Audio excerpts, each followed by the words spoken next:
दोस्तों, मैं हूं जोगेश Sharda, parenting expert and life coach.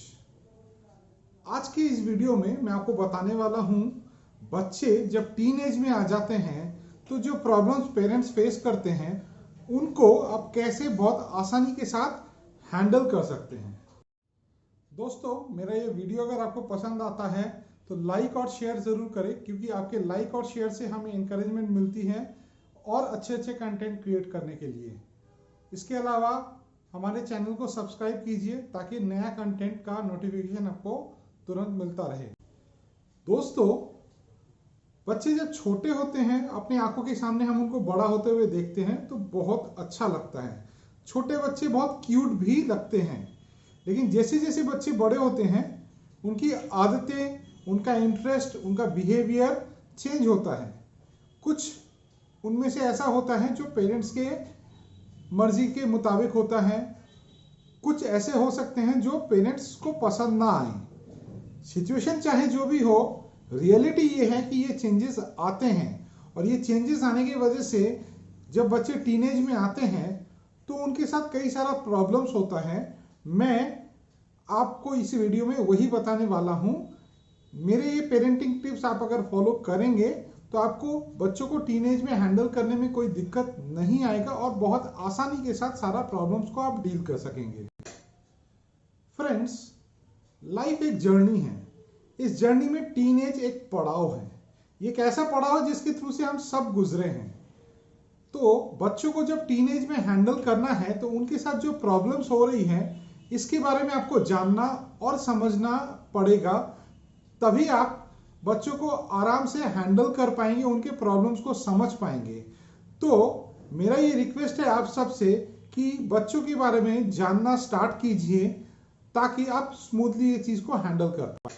दोस्तों, अभी मैं कुछ पॉइंट्स आपको बताने जा रहा हूं जिसके बारे में आप ध्यान रखेंगे तो आप डिटेल में जान पाएंगे कि बच्चों के साथ एक्चुअली होता क्या है और उनके माइंड में क्या चल रहा होता है, कैसा उनका लाइफ जाता है। सबसे पहला चीज है बच्चों के हैबिट्स और बिहेवियर में चेंज होना।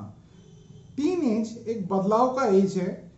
इसके अंदर टीनेजर जो बच्चे होते हैं उनके बॉडी में हार्मोनल चेंजेस होते हैं, ये आपको जानकारी होगा। ये हार्मोनल चेंज बच्चों के फिजिकल जो स्ट्रक्चर है उसमें चेंज लाता है। इसके साथ साथ उनका मेंटल ग्रोथ, मेंटल या ब्रेन डेवलपमेंट में भी काफी इफेक्ट करता है। ये जो फेज होता है काफी नाजुक फेज होता है, क्योंकि बच्चे बहुत सारी नई नई चीज जानते हैं और बहुत सारा नया चीज जानने का कोशिश करते हैं, सीखने का कोशिश करते हैं। तो ये चेंज एक बहुत अहम पड़ाव है। तो ये जो चेंजेस बच्चों में आ रहे हैं, आपको ये समझना है कि ये बिल्कुल नॉर्मल है और ये चेंज को आप रोक नहीं सकते, ये अपने आप ही आएंगे। तो बेटर है कि आप इन चेंजेस को एक्सपेक्ट कीजिए, एज्यूम कीजिए कि ये होने वाले ही हैं। कुछ बच्चों में कई सारे चेंजेस आते हैं। फॉर एग्जाम्पल, आज का जो दुनिया है, जो टेक सेवी दुनिया है, टेक सेवी दुनिया में जब लोग एक दूसरे को फॉलो करते हैं तो बच्चों का भी नेचुरल इंटरेस्ट ग्रो होता है टेक्नोलॉजी की दुनिया में, सोशल मीडिया की दुनिया में। सोशल मीडिया की दुनिया में बच्चे सबसे पहले इंस्टाग्राम, यूट्यूब, इनसे अट्रैक्ट होते हैं। यूट्यूब में आज के दिन में इतने सारे कंटेंट अवेलेबल हैं, या यूट्यूब को छोड़ के और भी कई सारे मीडियम हैं जिसमें बहुत सारे कंटेंट अवेलेबल हैं, जिनके थ्रू से बहुत सारा जानकारी बच्चे इकट्ठा करते हैं। कुछ स्टेप फर्दर भी कुछ बच्चे जा सकते हैं, जैसे उनका ये अट्रैक्शन उनको कंटेंट मेकिंग की तरफ मोटिवेट कर सकता है। जैसे कई सारे बच्चे यूट्यूब के लिए हो, इंस्टाग्राम के लिए हो, कई सारे अलग अलग कंटेंट बनाना भी स्टार्ट कर सकते हैं, दूसरों को देख के मोटिवेट हो। इसके अलावा कई और प्रकार के इंटरेस्ट में चेंजेस आ सकते हैं। जैसे बहुत सारे बच्चे खेल कूद के प्रति जो है उनका लगाव काफी बढ़ सकता है। कई सारे बच्चे किसी अपने और इंटरनल मोटिवेशन के तहत अपने आप को आगे बढ़ा सकते हैं। तो आपको ये समझना है, ये जो इंटरेस्ट चेंज है, ये इंटरेस्ट चेंज बच्चों के अंदर किस तरीके से काम कर रहा है। क्या वो सीरियसली इसके बारे में मोटिवेटेड हैं या जस्ट फॉर शॉक या दूसरे को देख के ये चीज कर रहे हैं। एक बहुत अच्छा चीज ये हो सकता है कि अगर आपको लगता है कि बच्चा आपका कोई एक खास चीज बहुत अच्छी तरीके से कर रहा है, तो आप उसको उस लाइन में पुश कर सकते हैं, जो आगे चल के उसका एक कैरियर ऑप्शन भी बन सकता है। तो इस टाइम में जो भी बदलाव आते हैं इंटरेस्ट में, उसको आप ध्यान रखिए और सेग्रीगेट कीजिए कि कौन सा चीज शौकिया तौर पे हो सकता है, कौन सा चीज आगे चल के और अच्छा कर सकता है, बच्चे लोग इस तरह से आगे बढ़ा सकते हैं। इस एज में बच्चे लोगों के हैबिट के अंदर भी काफी सारा चेंजेस आते हैं। वो सारा चेंजेस आपको ध्यान में रखना है कि क्या वो हार्मफुल चेंजेस हैं, क्या वो चेंजेस बच्चों को नुकसान पहुंचा सकते हैं या हार्मफुल नहीं है। अगर कोई चेंज हार्मफुल नहीं है, हैबिट के अंदर जो चेंज आया है, तो आप उसको थोड़ा मॉडरेट करने का कोशिश करें, ना कि कंप्लीटली उसके ऊपर दूसरा कोई चीज थोपने का कोशिश करें। और आपका टारगेट होना चाहिए इस एज में बच्चों को समझदार बनाना और सेल्फ डिपेंडेंट बनाने के लिए कोशिश करना।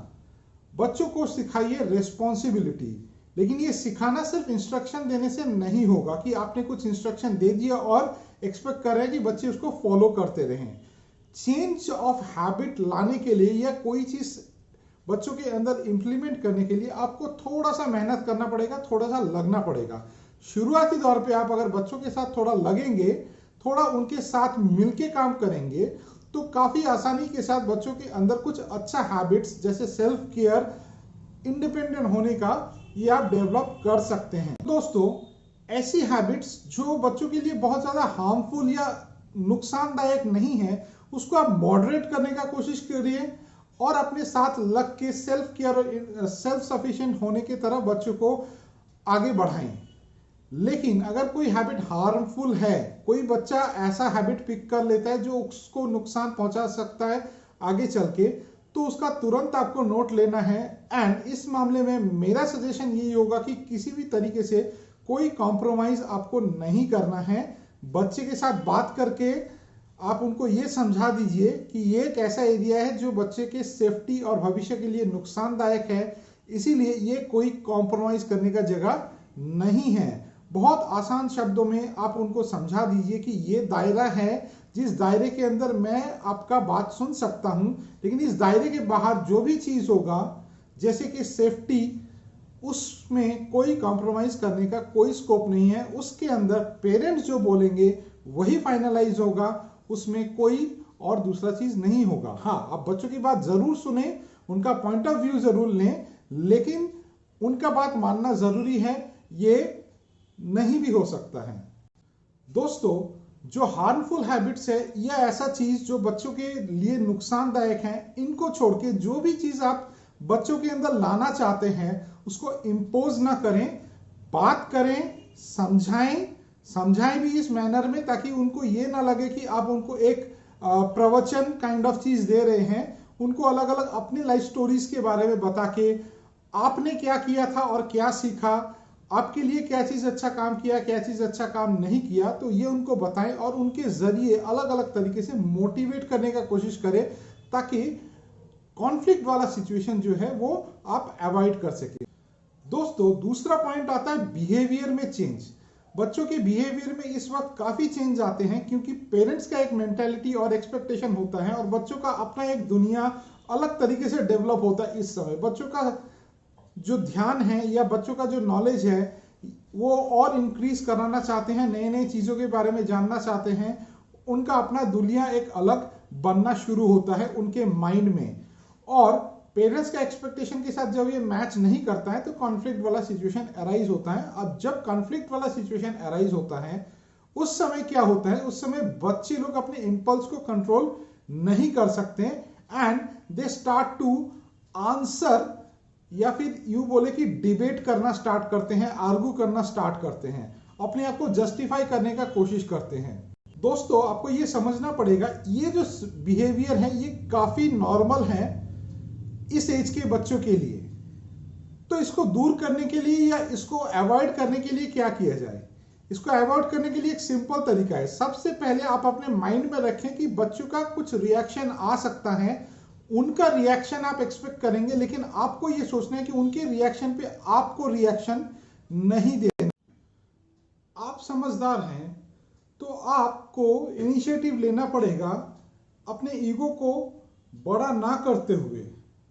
यहाँ एक चीज आप सोचें कि बच्चे लोग अभी इस एज में अलग अलग तरीके से सोचने के लिए काबिल नहीं होते हैं, लेकिन आप समझदार होने के तहत आप उनका सिचुएशन को समझ के उनका रिएक्शन के अगेंस्ट में रिएक्शन ना दें, तो आप कॉन्फ्लिक्ट का सिचुएशन को इजीली हैंडल कर सकते हैं। दोस्तों, यहाँ समझना इंपॉर्टेंट हो जाता है कि बच्चे जब इस तरीके से बिहेव करते हैं तो वो कोई जानबूझ के या आपको हर्ट करने के लिए बिहेव नहीं कर रहे हैं या आपको नीचा दिखाने के लिए बिहेव नहीं कर रहे हैं। It is just the change that is going on in them, जो आपके साथ मैच नहीं हो रहा है।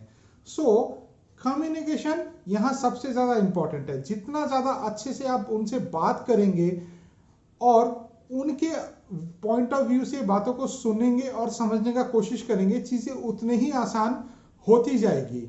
जहां कम्युनिकेशन गैप हो जाता है और एक तरफा चीज होता है कि पेरेंट्स अपना बात सिर्फ बच्चों को से मनवाना चाहते हैं, वहां प्रॉब्लम्स ज्यादा होती हैं। लेकिन इसका मतलब कतई ये नहीं है कि आप उनको कंप्लीटली फ्रीडम दे दें। फ्रीडम उनको देना है, क्योंकि ये एज एक ऐसा एज है जहां आपको थोड़ा फ्रीडम देना पड़ेगा, लेकिन फ्रीडम का अपना एक दायरा होगा। आप बच्चों के साथ बात कीजिए कि ये एक दायरा आपके साथ मिलके मैं डिसाइड कर रहा हूं, जिसके तहत आप अपने चॉइसेस सिलेक्ट करने के लिए इंडिपेंडेंट है। आपको क्या करना है, आपका क्या इंटरेस्ट है, आप खुद चूज कर सकते हैं। लेकिन इस दायरे के बाहर का चीज नॉन नेगोशिएबल है। ये क्लियरली कम्युनिकेटेड होना चाहिए। और कुछ इश्यूज जो मेरे हिसाब से बिल्कुल भी नॉन नेगोशिएबल है, वो चीज आप बच्चों को अच्छे से समझा दें। For example, safety of the kids. बच्चे कई बार अक्सर बहुत सारे अलग अलग जगहों में जाने के लिए डिमांड करते हैं कि इस जगह में जाएंगे, इस फ्रेंड के साथ जाएंगे, या ऐसा है। आपको जज करना है इस केस में कि जहां भी बच्चे जाना चाह रहे हैं, क्या वो उनके लिए सेफ है। अगर सेफ है तो वेल एंड गुड, सेफ नहीं है तो क्लियर कट एक मैसेज उनके पास जाना चाहिए कि सेफ्टी को लेके कोई भी कॉम्प्रोमाइज नहीं हो सकता है। सो ये चीज डायरेक्टली इंपोज करने के बजाय उनको अलग अलग सिनेरियो प्रेजेंट कीजिए, न्यूज दिखाइए, जो हमारे सोसाइटी में रिस्क, पोटेंशियल रिस्क हैं, उनके बारे में उनको बताइए, ताकि उनको ये समझ में आए कि पापा या मम्मी अगर कुछ बोल रहे हैं मेरे सेफ्टी को लेके, तो मुझे अलर्ट रहना चाहिए। बिकॉज दुनिया जो है वो इतनी सीधी या सरल नहीं है जो बच्चे सोचते हैं। तो उनको इसके बारे में थोड़ा जानकारी देना भी जरूरी है, ताकि उनको भी ये समझ में आए कि आप जो बोल रहे हैं वो क्यों बोल रहे हैं, वो बिना किसी कारण के नहीं है। इसके अलावा दोस्तों, बच्चों को इस एज में थोड़ा इंडिपेंडेंट बनाने का आपको ट्राई करना है, क्योंकि कई सारे बच्चे ऐसे होंगे जो 10th के बोर्ड के बाद या 12th के बोर्ड के बाद बाहर अपने सिटीज से जाते हैं पढ़ाई करने के लिए। सो उस केस में मदर या फादर उनके साथ नहीं हो सकते, तो दुनिया को उनको अकेले फेस करना है। तो इस लिहाज से उनको थोड़ा इंडिपेंडेंट बनाना, उनके लिए सेल्फ केयर का हैबिट डेवलप करना जरूरी है। इसीलिए हैबिट डेवलपमेंट के साथ साथ आपको ओनरशिप ऑफ डिसीजन ये लेना सिखाना पड़ेगा। साथ साथ में डिसीजन मेकिंग का जो तरीका है वो सिखाना पड़ेगा। जब आप बच्चों को इंडिपेंडेंस या फ्रीडम देंगे, उस समय ये डिसीजन मेकिंग का एबिलिटी आप डेवलप कर सकते हैं। आप अगर सारे फैसले बच्चों के लिए लेंगे तो डिसीजन मेकिंग के लिए वो हमेशा हेजिटेट करेंगे। कोई भी ऐसा सिचुएशन जहां डिफिकल्टी आता है, वहां खुद का डिसीजन वो ले नहीं पाएंगे। इसीलिए जब वो अकेले होंगे तो उनके लिए ज्यादा परेशानी होगा। इसीलिए सबसे अच्छा है कि छोटे छोटे मामलों में उनको डिसीजन लेने का इंडिपेंडेंस दीजिए, ताकि वो खुद का कॉन्फिडेंस खुद गेन कर सकें कि आगे चल के एक अच्छे डिसीजन मेकर बने। और कैसे ये करना है वो आप सिखा सकते हैं, बहुत बेहतर तरीके से सिखा सकते हैं। दोस्तों, ये जो एज होता है, इस एज में एक और चीज आपको जानना बहुत जरूरी है, क्योंकि इस एज में बच्चे सबसे ज्यादा इन्फ्लुएंस्ड होते हैं अपने पीयर ग्रुप से, अपने फ्रेंड सर्कल से। जो भी उनके फ्रेंड सर्कल में चल रहा है, फ्रेंड सर्कल में एडजस्ट होने के लिए या एक्सेप्टेड होने के लिए कई सारी चीजें बच्चों को ना चाहते हुए भी वो कर जाते हैं। ये कोई अनोखा चीज नहीं है, ये बहुत आम बात है। सो आपको ये समझना पड़ेगा कि आपका बच्चा कुछ अनयूजुअल से अगर कर रहा है तो आप नोटिस करें। आपके नोटिस में जैसे ही आता है आप उनसे बात करें कि क्या बात है, कुछ परेशानी तो नहीं है, क्योंकि ये पीयर ग्रुप का बात जो है बच्चे अक्सर बहुत आसानी के साथ ओपनली बोलते नहीं हैं, शेयर नहीं करते हैं। तो आपको एज ए पेरेंट नोटिस करना है और कोई भी चेंजेस जो आप नोटिस करेंगे उसके लिए कम्युनिकेट करना है। पीयर ग्रुप के प्रेशर में अगर बच्चे कई बार कुछ जिद भी करते हैं तो उनको सुने, उनको टटोलें कि ये जिद कहां तक सही है, अगर सही है तो क्यों आप उसको एक्सेप्ट कर रहे हैं वो बच्चों को बताएं। अगर कोई चीज आप एक्सेप्ट नहीं कर रहे हैं जो सही नहीं है तो वो भी क्लियरली कम्युनिकेट करें कि क्यों आप ये नहीं कर रहे हैं। जस्ट इंपोज मत कीजिए। तो क्या होगा कि अंडरस्टैंडिंग बच्चे के बीच में और आपके बीच में बना हुआ रहेगा, कम्युनिकेशन बना हुआ रहेगा। ये बहुत ज्यादा इंपॉर्टेंट है दोस्तों। ये पूरा का पूरा कम्युनिकेशन सिस्टम में सबसे ज्यादा इंपॉर्टेंट है आपके लिए ये समझना कि हमें बच्चों को रिस्पॉन्सिबल बनाना है, रिस्पॉन्सिबिलिटी लेना सिखाना है, डिसीजन मेकिंग सिखाना है। तो ये पूरा का पूरा चीज में कैरियर ऑन स्टडी ये बहुत इंपॉर्टेंट एस्पेक्ट आ जाता है। ये जो एक एज है, ये एक एज में इसमें बहुत सारे बच्चे बहुत अच्छे से निखर के आ जाते हैं और बहुत सारे बच्चे जो पहले अच्छे होते हैं वो डाउन हो जाते हैं अलग अलग इन्फ्लुएंसेस के कारण से। आपको ये समझना है कि ये जो चीज है ये काफी नॉर्मल है। तो बच्चों को आप शुरू से अगर कैरियर के लिए माइंडसेट डेवलप करने का कोशिश करेंगे, बिफोर टीनेज भी आप अगर कोशिश करेंगे, तो इससे फायदा क्या होगा कि बच्चों के अंदर एक दिमाग में बैठेगा कि मुझे कैरियर बनाना है, मुझे कोई भी कैरियर की तरफ आगे बढ़ना है, अपना इंटरेस्ट क्या है उस इंटरेस्ट की तरफ आगे बढ़ना है। तो इस एज में जो भी लैप्सेस हो सकते हैं, पॉसिबिलिटीज होता है, ये जो कैरियर का माइंडसेट है, कैरियर का माइंडसेट जब बच्चों के अंदर आ जाता है तो लैप्स होने का चांसेस काफी कम हो जाता है। बच्चे अलग अलग चीजों के प्रति अट्रैक्ट तो होते हैं लेकिन साथ साथ में रिस्पॉन्सिबल भी होते हैं कि मुझे अपना फोकस को छोड़ना नहीं है, because it is important for me. दो अलग अलग चीजों का इंपॉर्टेंस को वो टटोल के उसके बाद फाइनली क्या चीज उनको चूज करना है वो आप उनको सिखा सकते हैं। सो कैरियर स्टडीज के बारे में ध्यान रखें। अगर आपको लगता है कि स्टडीज के बारे में बच्चे कुछ भी नेग्लिजेंसी कर रहे हैं या अपना कैरियर का माइंडसेट जो है वो ठीक से सेट नहीं हो रहा है, तो बात करें, उनको अलग अलग रास्ता दिखाएं, उनसे बात निकालने का कोशिश करें कि आप क्या चाहते हो, आपका कैरियर गोल क्या है। दोस्तों कैरियर जो है, कैरियर गोल अलग अलग समय पे चेंज हो सकते हैं, दैट इज एब्सोल्युटली नॉर्मल। लेकिन इसमें कोई प्रॉब्लम नहीं है जब तक बच्चा कैरियर के बारे में सोच रहा है। एटलीस्ट आज एक कल दूसरा अगर सोच रहा है तो एटलीस्ट सोच रहा है, ये एक पॉजिटिव साइड है। तो आपको मोटिवेट करते रहना है ताकि वो दूसरे जगह से डिस्ट्रैक्ट ना हो, और कैरियर का माइंडसेट अगर उसके अंदर घुस गया तो आपका आधा से अधिक प्रॉब्लम अपने आप ही सॉल्व हो जाएगा, क्योंकि बच्चे रिस्पॉन्सिबल बनेंगे, अपना जिम्मेदारी खुद उठाना सीखेंगे। सो दोस्तों ये कुछ टिप्स हैं जो आप अगर ध्यान में रखते हैं, कम्युनिकेशन करना है, थोपना नहीं है चीजों को, और समझदारी आपको दिखाना है, ईगो को बड़ा ना रखते हुए, इसके जरिए आप अगर आगे बढ़ते हैं तो बहुत आसानी के साथ बहुत सारा चीज आप हैंडल कर सकते हैं बिना किसी कॉन्फ्लिक्ट के। आशा करता हूं दोस्तों आपको ये वीडियो पसंद आया होगा, और ये वीडियो अगर पसंद आया है तो इसको लाइक एंड शेयर जरूर करें और सब्सक्राइब करें ताकि आपको नया नया अपडेट्स तुरंत मिलता रहे। Thank you.